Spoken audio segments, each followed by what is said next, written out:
Olá, como vai? Você certamente já ouviu falar da economia criativa. O tema, nos últimos anos, passou a compor discursos políticos, está na mídia, na academia, nas rodas de amigos e nas conversas. Mas o que é economia criativa? Esta videoaula vai apresentar um panorama da economia criativa no Brasil e no mundo. O conteúdo está dividido em 4 partes. Primeiro, nós vamos falar um pouco sobre o contexto contemporâneo no qual a cultura passa a ocupar um lugar central. Em seguida, vamos apresentar a evolução do conceito da economia criativa. Na terceira parte, vamos falar sobre o conceito adotado e as diferentes categorizações. Para finalizar, vamos relacionar o conceito de economia criativa com o desenvolvimento e a inovação. É importante ressaltar que o conteúdo dessa aula está disponível no site do Bahia Criativa, www.bahiacriativa.ba.gov.br. E aí, vamos lá?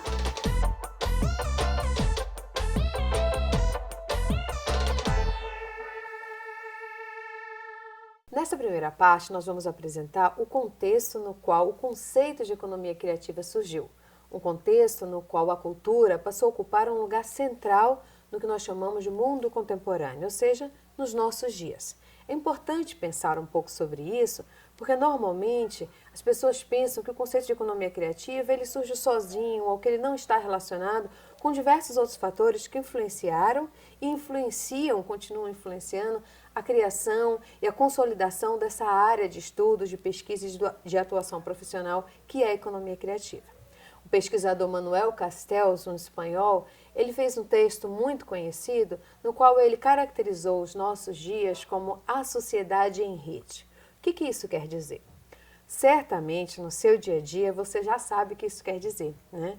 Quando você acorda pela manhã até a hora que você vai dormir, as tecnologias elas estão ao seu redor em todos os lugares. Na nossa casa, na hora que tomamos café da manhã, durante o dia, no nosso trabalho. Cada vez mais o nosso modo de viver, o nosso modo de ser é influenciado pelas inovações tecnológicas. Há quem diz até mesmo que em breve tudo ao nosso redor estará conectado à internet, na famosa internet das coisas. Será mesmo? O que nós já sabemos é que as tecnologias elas influenciam decisivamente a vida, o dia a dia de quem trabalha nos setores artísticos e nos setores culturais.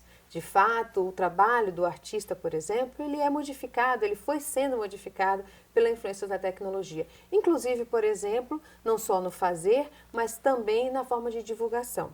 Então, nós dizemos que a tecnologia ela influencia a cultura e a cultura influencia a tecnologia. O autor Albino Rubin, ele tem um termo muito interessante para isso, ele vai falar da tecnologização da cultura e da culturalização da tecnologia, para falar dessa influência de mão dupla. Outra coisa que nós precisamos levar em consideração é como a globalização ela influenciou o nosso dia a dia. Você sabe que a globalização é esse movimento que surge lá nos anos 70 de quebra de barreiras do mundo, de aproximação comercial, política e de outros fatores do mundo. Então a gente teve processos, por exemplo, de ampliação das viagens internacionais, de barateamento de custos de viagem, as pessoas passaram a morar mais fora, passaram a ir e vir, e as tecnologias influenciaram bastante isso também, já que a gente passou a ter mais contato com o que acontece no mundo pela internet, pelas redes sociais. Todos nós temos pelo menos algum amigo ou que mora fora ou que é de fora. Então a tecnologia e a globalização juntas, elas também foram modificando a nossa forma de se relacionar com o mundo.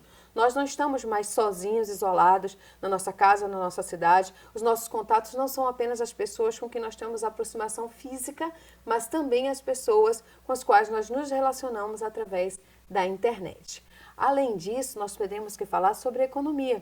Se nós pararmos para pensar como nos últimos anos a economia ela foi modificando, o formato tradicional de produção, antigo, fordista, com modelo capitalista, de uma certa forma ele ainda sobrevive, ele continua, mas a cada dia que passa a economia, as crises internacionais, elas demandaram uma inovação na forma de fazer, uma inovação nas formas de produção.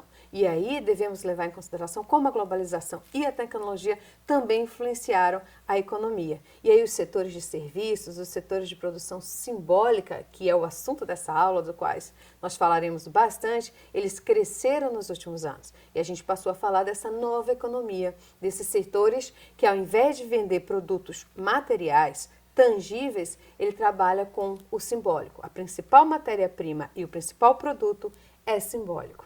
Por fim, nós devemos falar também de como a cultura, nos últimos anos, ela também influencia a nova esfera pública global, ou seja, como é que a cultura influencia a política e como é que a política influencia a cultura.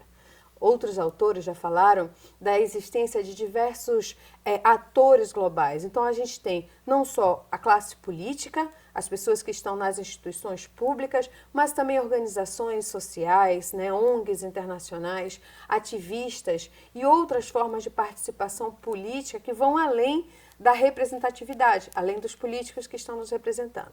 Então, a gente fala da ampliação da esfera de decisão, da ampliação da discussão sobre a política. Isso influencia a nossa cultura, o nosso modo de ser, o nosso modo de viver. Então, nós temos esses 4 elementos, tanto a globalização quanto as inovações tecnológicas, como a economia e a política, que mostram que o mundo mudou e que nós estamos vivendo uma nova era. E é nessa era que nós estamos consolidando a economia criativa. O pesquisador latino-americano Manuel Garretón, ele falou esse texto que aparece aí para vocês, que é muito interessante para a gente pensar a nossa realidade. Ele disse: o mundo neste século se constitui não em torno do geopolítico, nem em torno do geoeconômico, mas principalmente em torno do geocultural. O que ele queria dizer com esse texto? Significa que o político e econômico não tem mais importância e que agora só o que importa é a cultura? Não é bem isso. A gente sabe que não. O que ele quis dizer é que se no passado, nas primeiras guerras, no passado das discussões políticas, na nossa história, as questões econômicas e as questões políticas estavam como principais justificativas para a relação entre os países, hoje a cultura ela assume um lugar de destaque, ela passa a ser central. Se a gente prestar atenção, por exemplo, nos últimos conflitos que aconteceu no mundo, a gente vai ver o quanto a questão cultural ela é forte nesses conflitos, seja lá na França, questões com os movimentos religiosos, também a questão da diferença, da aceitação da diferença no mundo. Então se quebrou as barreiras, as pessoas se aproximaram, as culturas se aproximaram, as diferenças se tornaram mais evidentes e aí as pessoas precisam aprender a lidar com essa aproximação. E essa aproximação gera conflito, mas também gera encontro. Esse é o mundo que nós vivemos. Mas quando ele fala de cultura, e ele fala dessa cultura central no mundo contemporâneo, de que cultura ele está falando? E aí, nesse sentido, é importante a gente pensar a cultura em 3 dimensões. Esse é um conceito que ficou muito popular no Brasil no período, a partir de 2002, na gestão de Gilberto Gil no Ministério da Cultura. Se falava muito da tridimensionalidade da cultura, do conceito tridimensional. Isso porque a gente pensava, então, a cultura sobre 3 dimensões. A primeira dela é a dimensão simbólica. O que isso quer dizer? Veja nesse texto do Ministério da Cultura como é que eles definem. Todos os seres humanos têm a capacidade de criar símbolos que se expressam em práticas culturais diversas. O que isso quer dizer? A gente está falando da cultura simbólica. Está relacionado com os nossos modos de ser e agir, nossos modos de pensar, a forma como a gente come em casa, como a gente segura os talheres, como a gente se porta no mundo, como a gente pensa o que são nossos valores, os nossos ideais, as nossas crenças no mundo. Essa é a dimensão simbólica, está muito relacionada com o conceito antropológico de cultura. A segunda dimensão é a dimensão cidadã. Nesta dimensão se configura, se destaca a relação da cultura com o desenvolvimento humano e social. Tem a ver com aquela, por exemplo, aquela frase que sempre se diz que a cultura ela pode influenciar jovens em situação de risco social, num projeto social em que se assume e se prioriza atividades culturais, ou ela pode contribuir para a ressocialização de presos. Então a cultura, a partir desse aspecto cidadão, do aspecto de construção da coesão social, mas também do aspecto dos direitos culturais, que tem a ver com o direito de acesso à cultura, Todo ser humano é considerado como um sujeito da cultura, portanto tem direito a ter acesso, mas também tem o direito a se ver enquanto produtor da cultura, a possibilidade de criar cultura. Então nessa dimensão vai se pensar políticas, pensando que as pessoas têm que ter garantidos os seus direitos culturais.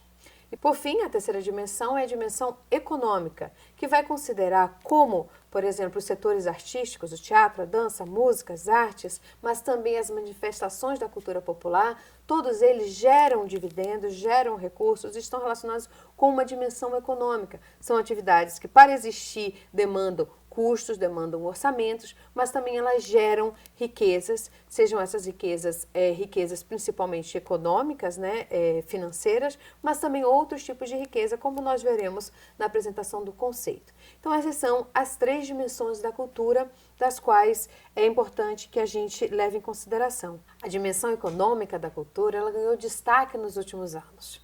Entre os grandes motivos para isso estão os números impressionantes de geração de renda, movimentação financeira dos setores artísticos e dos setores culturais. Por exemplo, a Conferência das Nações Unidas para o Comércio e Desenvolvimento, a UNCTAD, divulgou recentemente dados sobre o comércio internacional de bens e serviços. Segundo essa instituição, de 2003 a 2012, esses setores criativos cresceram a uma taxa de 8,6% ao ano. Lembre-se que nós estamos falando de um período de crise internacional, em que diversos setores da economia decresceram de uma forma muito imponente, mas não nos setores criativos, eles continuaram crescendo.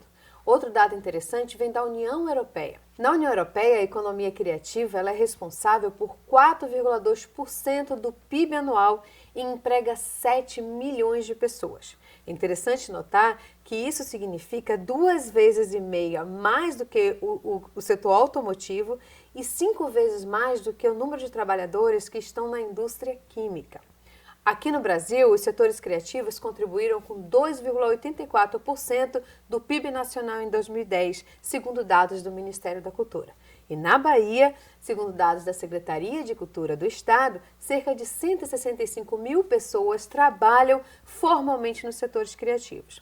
Então a gente pode perceber que no mundo inteiro, aqui na Bahia, aqui em Salvador, no Brasil e em diversos países do mundo, hoje se pensa a relação da economia criativa com a economia em geral, dos setores criativos com a movimentação econômica, com a geração de emprego, e se pensa como é que esses setores cresceram tanto e passaram a influenciar de forma decisiva o PIB dos países e os empregos que são gerados nesses países.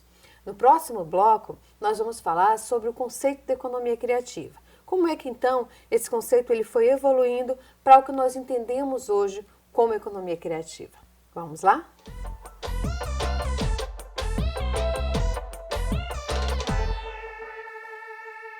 Alguma vez você já se perguntou por que alguns artistas vendem quadros por grandes fortunas, enquanto outros, muito bons, vendem quadros a preços módicos? Já parou para pensar por que uma peça de teatro com atores famosos que estão entre as celebridades custa muito mais do que uma peça às vezes com atores locais? Se você é artista, se você trabalha nos setores culturais, já teve dificuldade de colocar preço na sua obra, no seu trabalho? Essas são questões que estão relacionadas com a área principal da economia criativa. Porque quando nós estamos falando de economia criativa, nós estamos falando de uma coisa principal que é a dimensão simbólica. O preço ou o valor depende principalmente de 4 coisas. Primeiro, nós temos que entender que o preço é o que a pessoa que fez a obra, o que está oferecendo, que está ofertando, ela dá, mas quem dá o valor é quem vai comprar ou quem vai adquirir. Então, primeiro, depende do profissional, de quem vai dizer, olha, o meu trabalho vai custar tanto, mas também depende de quem adquire, ou seja, do consumidor, do fruidor, de quem está na ponta e que vai valorar ou não o trabalho daquele artista. Por outro lado, também depende da originalidade daquela peça, daquela obra, do quanto ela está disponível no mercado, se está muito disponível ou pouco disponível, e depende também do diferencial. O que é isso? O que o consumo daquela arte, daquela obra, o que a relação com aquilo vai provocar de diferencial em quem o consome. Um diferencial artístico, cultural, econômico. Então, a gente está falando, quando a gente fala de economia criativa, de um setor cujos produtos eles são especiais. Eles fogem às regras gerais da precificação, por exemplo, na economia geral. É por isso que nós vamos dizer, a economia criativa, ela é diferente, ela é especial. Ela trata de alguns setores que precisam ser pensados de uma forma específica. Portanto, a formação dos preços e dos serviços artísticos e culturais, ela é definida pelo valor simbólico agregado. De quando isso começa? Como é que isso surge? A gente está falando de algo novo? Certamente que não. A gente está falando de algo que começa lá atrás na Idade Média. Um dos marcos desse processo começou com um cara chamado Gaio Macenas. Ele era um consultor, um dos assessores de um imperador, e ele entendeu que a relação daquele imperador com artistas, o financiamento a artistas, poderia ser uma boa forma de criar uma boa imagem pública para aquele imperador. Ele começou a investir nas artes, pouco tempo depois, burgueses e pessoas do comércio começaram também a ter essa relação com artistas e assim a gente começa um processo de configuração dos mercados culturais, da compra, da produção de arte para determinados fins, para determinados artistas. Todavia, apesar da gente estar falando de algo muito antigo, a relação da cultura com a economia clássica é muito recente. Na história, poucos economistas tiveram interesse e se dedicaram a estudar os fatos econômicos relacionados com os setores artísticos. Alguns casos são bem interessantes. Por exemplo, é o caso de Alfred Marshall, que passou a estudar a exceção à teoria da utilidade marginal decrescente. O que isso quer dizer? Por exemplo, vamos pensar no setor da música. A gente sabe que, no geral, na economia em geral, quando você compra um bem e você consome esse bem, você usa esse bem, com o tempo ele vai perdendo valor. É o caso, por exemplo, de um carro. Você compra um carro do ano, esse ano ele tem um valor, com o passar do tempo ele vale bem menos. Essa é a teoria da utilidade marginal decrescente. Quanto mais você usa, menos vale. Mas a cultura ela é uma exceção a essa teoria, apresenta uma exceção a essa regra. Por quê? O que acontece na música, por exemplo?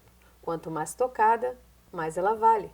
Quanto mais famosa, quanto mais o artista está nas rádios, está nos programas de televisão, faz shows, quanto mais as pessoas reconhecem essa música como famosa, mais valor ela vai ter, mais valor agregado simbólico ela passa a ter.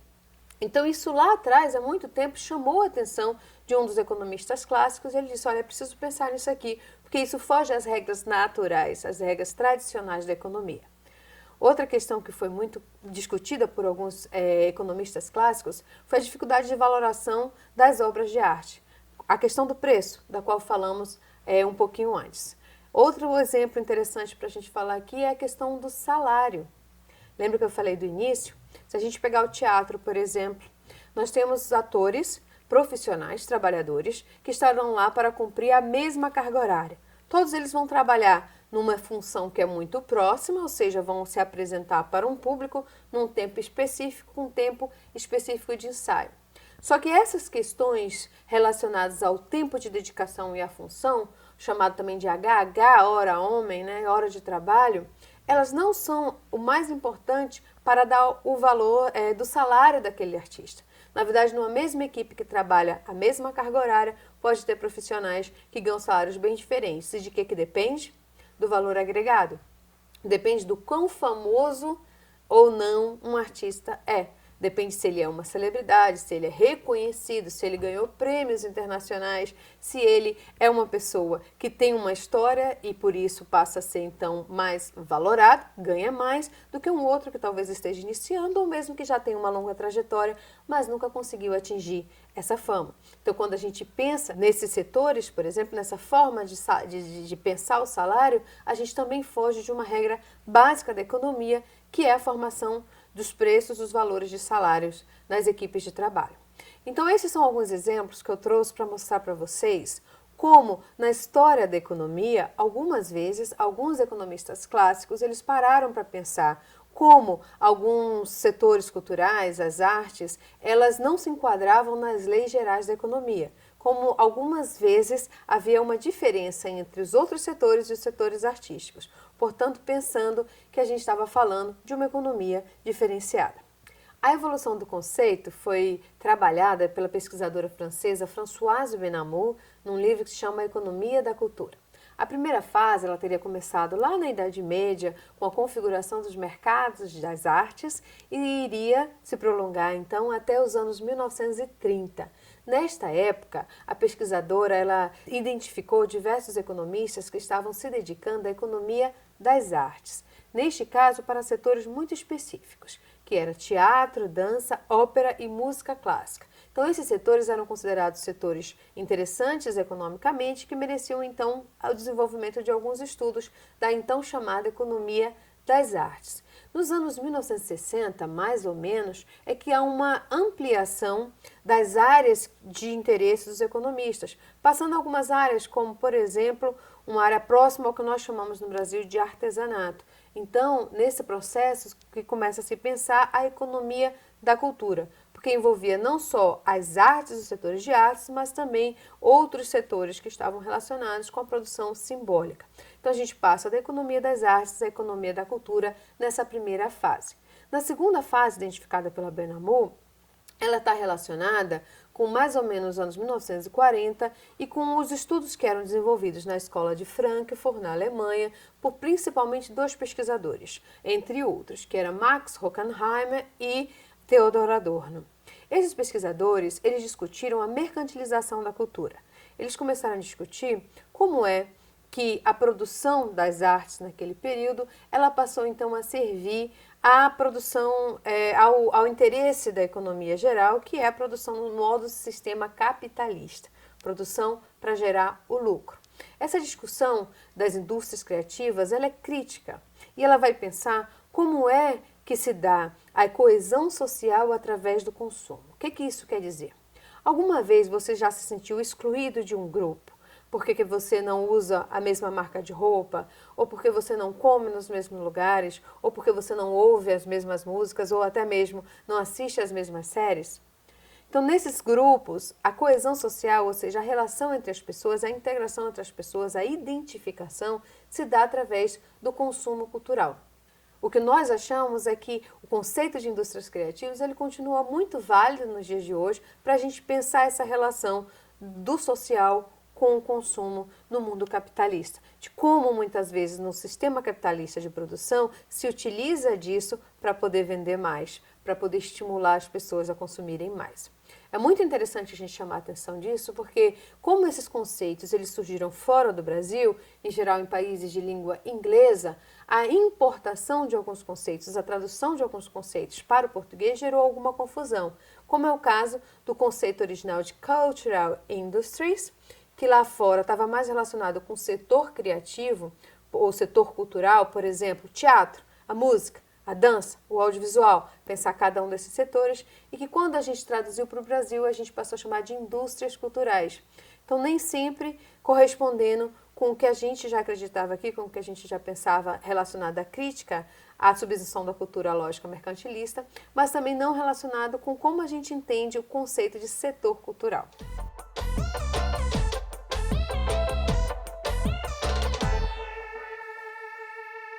Até que nós falamos do contexto no qual a economia criativa ela surgiu e floresceu, nós falamos um pouco da evolução desse surgimento, mas finalmente a gente precisa dizer o que é economia criativa e quais os setores que estão incluídos. E é isso que nós vamos fazer a partir de agora.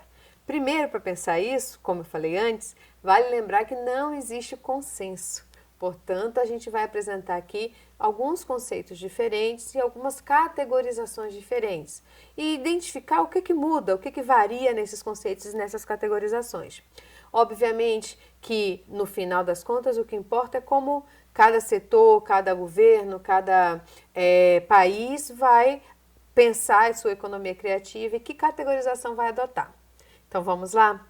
Primeiro, nesse sentido, é importante a gente destacar um conceito que ficou muito famoso no mundo inteiro, porque foi o conceito divulgado e difundido pelo Reino Unido. Em 1997, se começa na campanha do Partido Trabalhista inglês uma relação, um estímulo ao desenvolvimento da economia criativa, e então, quando Tony Blair assume o governo, passa-se então a ter políticas efetivas para essas áreas, a partir da criação de um órgão. Eles também pensaram em ser difusores desse conceito de economia criativa no mundo e trabalharam muito para isso. Criaram até uma agência para fazer isso. E esse conceito que eles apresentam diz o seguinte: a economia criativa abarca as empresas que têm origem na criatividade individual, na habilidade e no talento empreendedor e que têm potencial de geração de riqueza e criação de emprego através da exploração da propriedade intelectual.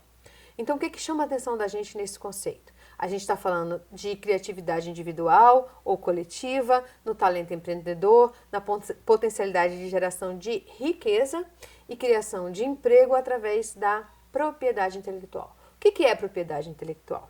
Então, a propriedade intelectual é aquele direito de receber, de ser remunerado por algo que foi criado em termos simbólicos, em termos artísticos. A propriedade intelectual é um setor do direito, existem diferentes formas de pensar isso, o direito autoral, por exemplo. A gente não vai entrar muito nisso, mas é importante a gente destacar que quando eles estavam falando em economia da cultura e economia criativa, eles estavam falando de setores que geram propriedade intelectual. O cinema gera propriedade intelectual? Sim. Gera direitos de autor. Se você faz um filme, você vai continuar recebendo sempre por esse filme, se esse filme, por exemplo, for exibido numa sala comercial. A música gera direito de autor? Certamente, porque se sua música toca na rádio ou toca num show, você é remunerado por isso. E o artesanato gera direito de autor? Não. E as expressões da cultura popular geram direito de autor? Também não. Então a gente tem que pensar que esse conceito ele não abarca todos os setores. Ele é um setor que está ligado à propriedade intelectual, ele está ligado ao direito de autor. A gente tem aí 13 setores: artes e antiguidades, artesanato, moda, cinema e vídeo, softwares interativos e de lazer, música, artes performáticas, publicações, computação e softwares, rádio e televisão, design, publicidade e arquitetura.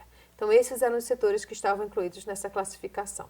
Quando se começou a discutir no Brasil a economia criativa, percebeu-se que esse conceito em inglês não se aplicava totalmente à nossa realidade. Não incluía as nossas manifestações da cultura popular, as nossas manifestações tradicionais, outros setores que não estão relacionados diretamente com o direito de autor, com a geração de riquezas econômicas. No Brasil se começou então um processo muito interessante. Foi criado pelo Ministério da Cultura a Secretaria de Economia Criativa, que reuniu então personalidades, pesquisadores, artistas de diversas partes do Brasil para discutir o que seria então o plano da economia criativa brasileira. Um plano para o período de 2012 a 2014. Esse plano pensou 4 princípios: sustentabilidade, inclusão social, inovação e diversidade cultural.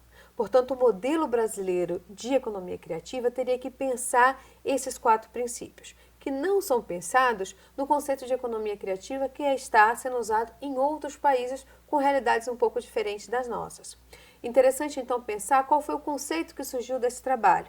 Nesse conceito, a economia criativa inclui as atividades criativas resultantes do ato criativo gerador de um produto, bem ou serviço, cuja dimensão simbólica é determinante do seu valor, resultante em produção e riqueza cultural, econômica e social. Então, a gente chama a atenção nesse conceito que a gente está falando primeiro de que a matéria-prima ela é simbólica, que essa simbologia ela é o que dá valor ao produto, é o que dá o preço final, como a gente já falou no início, e que o resultado pode ser cultural, econômico e social. Um conceito mais amplificado, que pensa a diversidade, pensa a inclusão social, pensa muito mais a nossa realidade. Para resumir, a economia criativa. Primeiro, tem como principal matéria-prima a criatividade pessoal ou coletiva, um artista ou um grupo. Ela representa a relação entre arte, cultura, economia e tecnologia, então ela tem sempre uma dimensão econômica e outra dimensão tecnológica, que pode ser a tecnologia em si, mas pode ser também o modo de fazer, a técnica de fazer. Ela gera bens, serviços, produtos com valor simbólico. Ela envolve uma cadeia produtiva, que é um sistema de criação, produção, distribuição, consumo e fruição, e ela tem resultados que podem ser avaliados por critérios econômicos, culturais e sociais. Ou seja, ela tanto envolve a produção musical, que gera discos, gera vídeos, gera festivais e apresentações, como ela também envolve aquele cantor do barzinho que toca e recebe uma remuneração por isso. E quais são os setores incluídos na economia criativa? Mais uma vez, é importante ressaltar que existem diferentes categorizações. Nós falamos há pouco sobre o modelo do Reino Unido, que incluía 13 setores.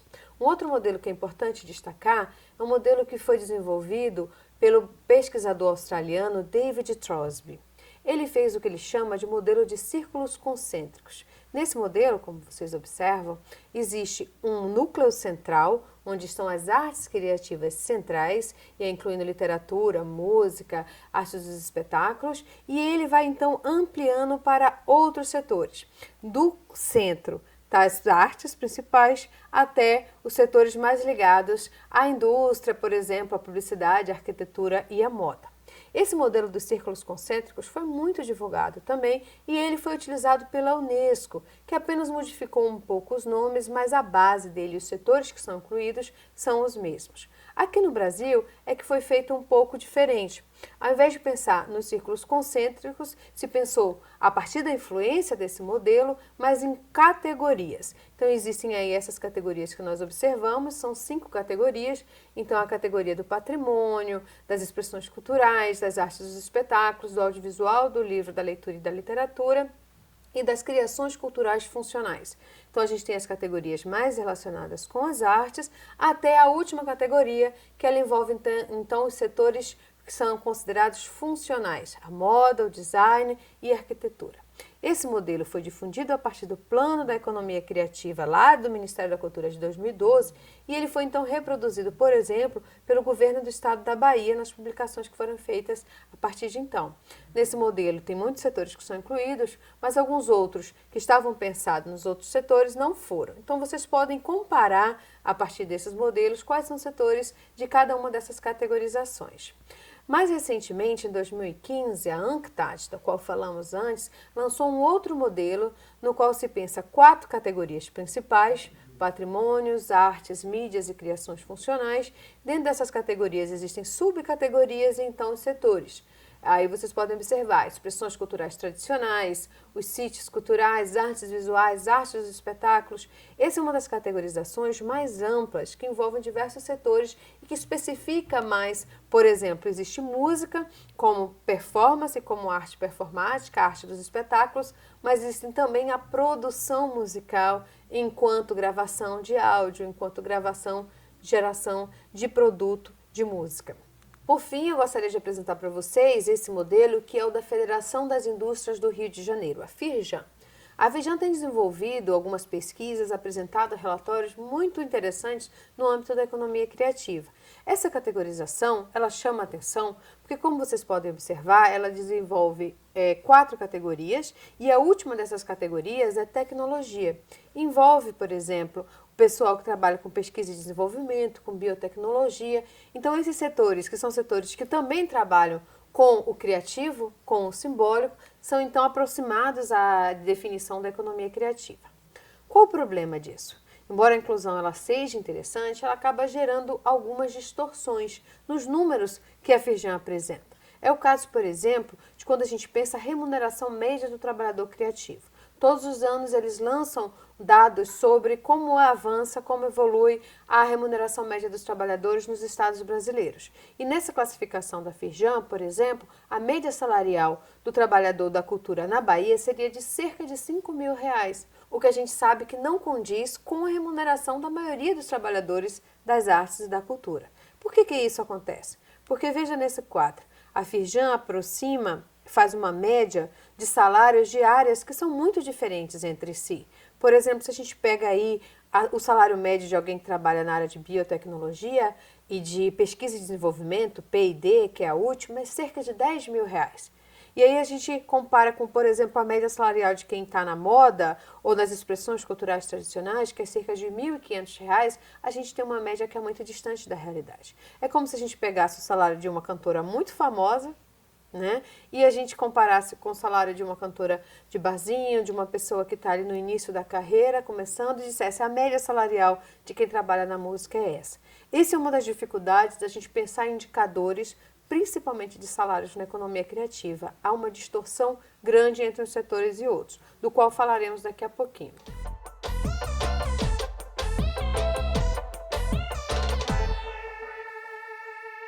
Agora que chegamos até aqui, já entendemos o contexto, o conceito, as categorizações, a gente precisa chamar atenção para como é, então, que a economia criativa ela vai ser sinônimo de desenvolvimento, sinônimo de inovação e de sustentabilidade. Será que sempre a gente pode pensar nessa relação? Será que isso sempre acontece de uma forma produtiva, de uma forma equitativa, de uma forma que pense a justiça social?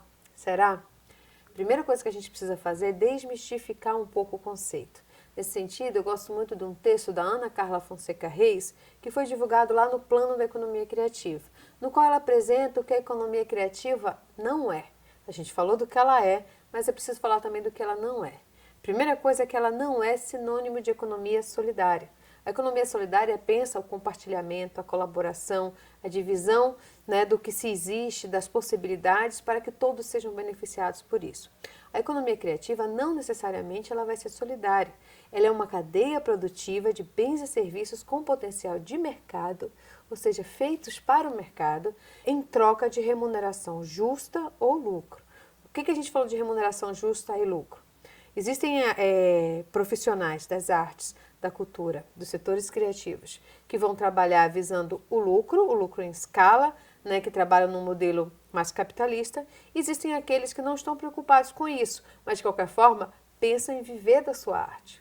Não é esse o sonho da maioria dos profissionais? Viver da sua arte? Então isso seria pensar a produção criativa em troca de uma remuneração justa. Mas isso não significa economia solidária.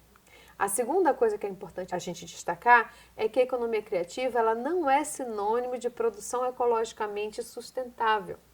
Importante falar disso, porque normalmente a gente vai dizer, é uma economia limpa, é uma economia que não polui.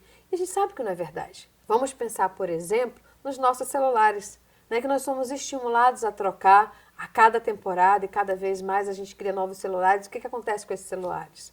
Da mesma forma, a gente pode pensar em todos os equipamentos relacionados com a tecnologia. A gente pode pensar, por exemplo, na estrutura de um grande show, de um grande festival, de como isso influencia aquele ambiente, como isso pode degradar aquele solo, por exemplo. Nós podemos falar de vários exemplos aqui para mostrar que, veja bem, não necessariamente economia criativa é sinônimo de economia limpa, de economia não poluidora e de economia sustentável ecologicamente. O terceiro ponto que nós precisamos destacar é que nem sempre a economia criativa ela é normativa, ou seja, ela não vai dar sempre a César o que é de César e a Deus o que é de Deus. Ela não vai pensar a justiça social. Por isso é que a gente precisa pensar a demanda por políticas públicas. O mercado ele vive a partir da lógica do lucro. É assim que funciona. As pessoas vão tentar captar recursos para executar o seu direito de produção artística, para trabalhar, para criar. Mas como é que a gente vai fazer para garantir que todo mundo tenha acesso a esses recursos? Aí está a demanda por políticas públicas, por editais, por formas de financiamento e que isso seja democrático, descentralizado e por aí vai. Mas não necessariamente por si só a economia criativa ela vai ser normativa, ela vai pensar a distribuição justa e equitativa dos recursos que rodam nesses setores. Um bom exemplo para a gente pensar o quanto a economia criativa pode ser concentradora, o quanto ela não é normativa, é o caso do cinema, da indústria cinematográfica. Você sabia que 80% dos filmes vistos ao redor do mundo são produzidos por 6 empresas? Essas são as conhecidas Majors de Hollywood. São 6 empresas que dominam a cadeia produtiva do audiovisual. Desde a produção, a distribuição e a exibição, elas têm pequenas empresas que formam um sistema tanto de produção quanto de marketing, para levar a você os filmes que eles querem que a gente veja. O resultado a gente já conhece. A gente percebe todas as vezes que a gente vai numa sala de cinema.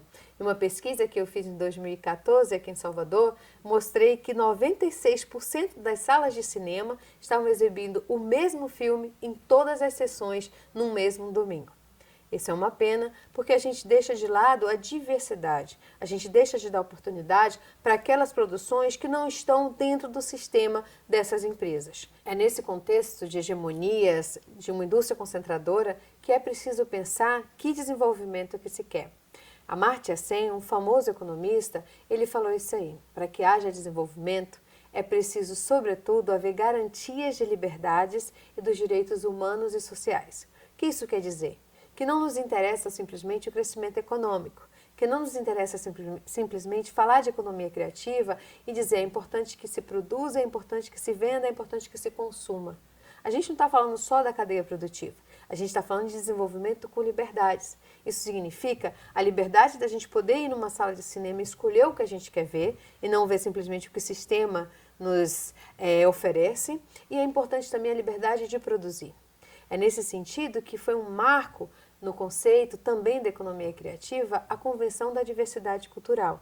Como vocês devem saber, essa convenção foi criada, elaborada e implementada pela Unesco, a Organização das Nações Unidas para a Educação e a Cultura, como um documento internacional que cria algumas diretrizes, algumas estratégias para se pensar a importância de preservar, de garantir as liberdades e a diversidade cultural. Obviamente, esse documento, ele não é uma lei, ele não obriga os países a seguirem.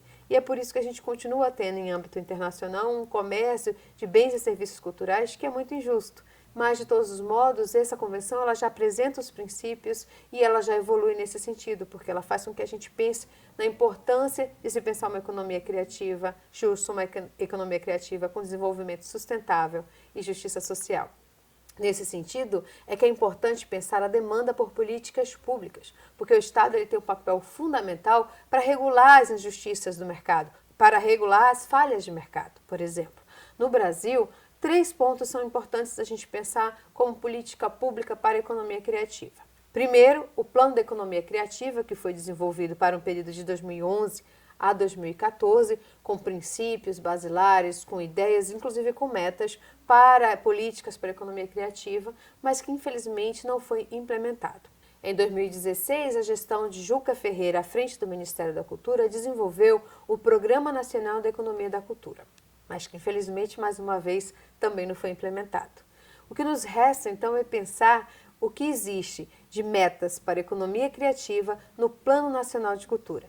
Para que as políticas públicas para a economia criativa possam efetivamente promover a diversidade cultural, pensar essas liberdades das quais nós falávamos um pouquinho antes, a gente tem pensado um pouco na necessidade de refletir sobre as diferenças intrínsecas aos setores criativos. Primeiro, a gente sabe que os setores em si são diferentes. A gente não pode comparar, por exemplo, como é que funciona o modelo de negócios, os modos, as maneiras de funcionamento do teatro com a música ou com, por exemplo, o setor do artesanato. Mas ainda assim, dentro de cada um dos setores ou na economia criativa em geral, há diferenças que precisam ser levadas em consideração. Em 2016, eu desenvolvi um trabalho do qual ficou muito claro 3 circuitos que deveriam ser levados em consideração. Eu chamei esses circuitos de especializado e profissional, autônomo e comunitário e social e experimental. Queria apresentar um pouquinho essa ideia para vocês. No primeiro circuito, que nós chamamos de especializado e profissional, estão as cadeias produtivas institucionalizadas e consolidadas. Nesse circuito estão os profissionais ou os grupos com especialização técnica, extremamente capacitados para o que fazem, profissionais do que fazem. Nós estamos falando também de um circuito que tem público consumidor pagante, no setor da música. Nós falaríamos então de toda a equipe de profissionais envolvidos em grandes shows, dos artistas que executam grandes shows com carreiras consolidadas. Essas carreiras já têm público consumidor.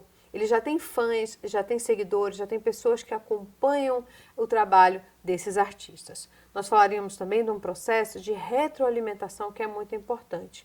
Normalmente, esses profissionais que atuam nesse circuito, eles não atuam sozinhos. Vamos levar, por exemplo, em consideração o caso do Carnaval de Salvador. A gente tem os artistas que estão nas ruas, mas há toda uma cadeia, um sistema, né, de outros setores que atuam conjuntamente para realizar aquele evento. No caso do Carnaval, a gente tem desde as companhias aéreas, né, o funcionamento do aeroporto, a rede hoteleira, as redes de serviços, aos meios de comunicação que são fundamentais para que essa indústria funcione, para que essa economia efetive os seus objetivos. É importante a gente pensar que não só da música e do carnaval, no caso da Bahia, por exemplo, da Axé Music, vive o circuito especializado e profissional. A gente tem que pensar, por exemplo, no teatro.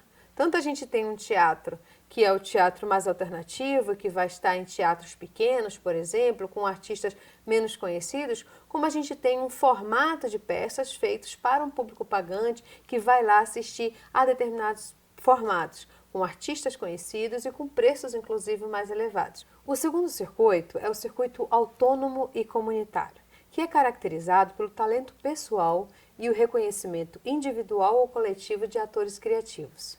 Esse circuito é interessante porque ele movimenta um capital social e financeiro em redes locais e internacionais. Ou seja, os elos da cadeia produtiva normalmente são formados por outros atores criativos com o mesmo perfil, que trabalham em redes, colaboram sempre com os mesmos parceiros. É interessante isso. As pessoas, elas têm um reconhecimento dentro da área e elas buscam os seus parceiros com os quais elas costumam trabalhar. Uma coisa que caracteriza esse circuito é também a informalidade. Em geral, os profissionais trabalham de maneira totalmente informal ou com registro de microempreendedor individual. São poucas as empresas que se constituem nesse circuito. Por exemplo, a gente pode pensar em grupos de teatros, em artesãos de instrumentos musicais, no Pelourinho, por exemplo, ou até mesmo cozinheiros de rua, professores de capoeira. Enfim, são diversos exemplos que a gente pode pensar em como os profissionais, eles recebem uma remuneração pelo trabalho, eles vivem do que eles fazem, mas não necessariamente eles estão inseridos naquele modelo capitalista de produção que envolve o circuito profissional, do qual falamos antes. Nós incluímos também um terceiro circuito, que é o circuito social e experimental. Nesse circuito estão incluídas as expressões culturais tradicionais e identitárias, os movimentos populares, os movimentos culturais mais espontâneos. Normalmente, as atividades culturais nesse circuito não são muito pensadas quando se pensa na dimensão econômica. Todavia, a gente precisa pensar, a gente precisa levar em consideração que toda a produção cultural e artística ela tem uma dimensão econômica. Então, mesmo que nós estejamos falando de projetos sociais e culturais e das dimensões mais simbólica e cidadã, da qual falamos no início desse vídeo, ainda assim há uma dimensão econômica. É interessante que, normalmente, essas atividades elas têm caráter sazonal. Ou seja, tem um período do mês lá que se você vai no Recôncavo tem uma festa específica, tem a apresentação de um grupo e essa apresentação ela movimenta uma cadeia produtiva também. Ela movimenta o turismo local, ela movimenta o setor de serviços, mas de uma outra forma que é diferente dos circuitos que nós falamos anteriormente. Normalmente a gente está falando de participantes de uma mesma comunidade que não necessariamente tiram todo o sustento deles da atividade cultural e artística que executam. Às vezes eles nem são remunerados pelo que eles fazem, mas há também uma dimensão econômica nesse circuito que precisa ser levada em consideração pelas políticas públicas. Mas além de falar de política pública, é importante a gente falar que há um outro elemento que precisa ser considerado, que vai ser melhor tratado em outros vídeos dessa série, que é a inovação pessoal, que é a inovação no trabalho, que é o empreendedorismo criativo. Por inovação, nós entendemos o desenvolvimento de produtos, serviços e ferramentas que possam atender a necessidades sociais, melhorar a qualidade de vida e transformar, de uma certa forma, o meio no qual ela está inserida. Nós estamos falando de novas aplicações para velhas ideias, novas formas de fazer, novos modos de se pensar a distribuição. Então, como é que o artista está inovando? Como é que o artista está pensando outras alternativas que não só as políticas públicas, que não só a dependência do fomento público para conseguir então ter o direito à realização, para conseguir então colocar o seu trabalho para frente. O empreendedorismo criativo é fundamental nesse sentido, que é pensar a comunhão da habilidade, do conhecimento técnico e da capacidade de gerenciamento. O artista precisa gerenciar? Sim, precisa. A gente precisa pensar nisso. Precisa pensar na cultura e na dimensão, então, da gestão do que a gente está fazendo. Uma outra alternativa também para a gente pensar as possibilidades de produção é compartilhar conhecimento visando a inovação de produtos, serviços e processos. Eu estou falando das redes colaborativas. Você conhece alguma? Existem diversos exemplos de grupos que já se reúnem, no qual uma pessoa tem uma habilidade, a outra pessoa tem outra, o outro executa um outro papel, e esses grupos deixam de lado o interesse pela autoria, pela posse, abrem mão disso para poder produzir de forma colaborativa. Aqui na Bahia a gente tem exemplos de redes colaborativas na música, no teatro, na dança, na literatura. São grupos que trabalham junto para tentar conciliar interesses comuns a partir de um conceito ampliado de desenvolvimento. Esses grupos eles estão conseguindo desenvolver novos modelos de negócios, formas alternativas de atuar para tentar competir nos monopólios capitalistas e com isso conseguir quebrar aquela estrutura hierárquica, aquele sistema do qual falamos. Eles conseguem, por fim, desenvolver o direito de produzir, conseguem fazer seu produto chegar ao consumidor final de forma inovadora, de forma criativa, sem precisar então se submeter ao mercantilismo da cultura. Para finalizar, depois da gente ter pensado um pouco sobre conceitos de economia cultural e criativa, sobre as categorizações e sobre a necessidade da gente chamar a atenção da importância de pensar um outro desenvolvimento, de pensar as liberdades e a diversidade, eu queria trazer para vocês, para a gente fechar, esse texto de Celso Furtado, que diz o seguinte: todos os povos lutam para ter acesso ao patrimônio cultural comum da humanidade, o qual se enriquece permanentemente. Resta saber quais serão os povos que continuarão a contribuir para esse enriquecimento e quais aqueles que serão relegados ao papel de simples consumidores de bens culturais adquiridos no mercado. Ter ou não ter direito à criatividade, eis a questão. É muito importante ressaltar que quando a gente fala da economia cultural e criativa, a gente não está falando da nova solução, a gente está falando de luta. Luta constante pelos direitos culturais. Luta constante pelo direito ao acesso, pelo direito à realização, pelo direito à possibilidade de se ver enquanto artista, enquanto sujeito da cultura. Como disse Celso Furtado, existirão aqueles povos que serão relegados ao papel de simples consumidores do que é ofertado no mercado. Eu espero que nós não sejamos esses povos, que nós possamos continuar produzindo sempre dentro da economia cultural e criativa.